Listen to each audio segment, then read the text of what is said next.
domāju, ka vispār vairāk vajadzētu dāvināt tādas pasīvi-agresīvas dāvanas. Es pat personīgi vispār dāvanas vairs nedāvinu, jo es uzskatu, ja atnāk ciemos un atstāja tās pudeles depozīta, tad tas jau skaitās kā dāvana. Un no manis vairs nekas netiek prasīts.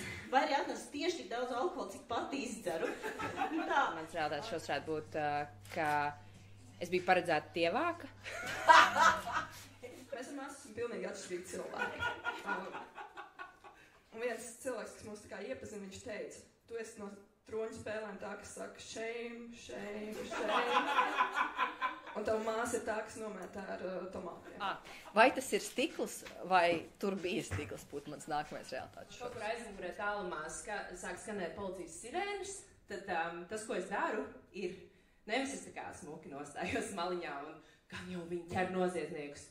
Man pirmā doma ir, es spiežu gāzgrīdā, jo moška viņi ir atklājuši, kas mums 20 gadiem sok man trakajās dienās nočiep vienu ģifonu.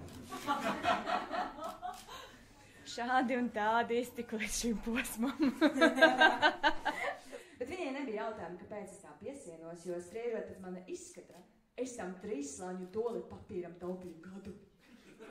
I'm friend with Jesus, yes. Tas būtu realitātes šovu nosaukt. Dāmas, vīrieši darīs jebko. Pilnīgi jebko. Izņemot ies pie terapeita. Viņi tumšā pagrabā roļļāsies ar bumbām, kliedzot un skrienot pēc fucking terapiju.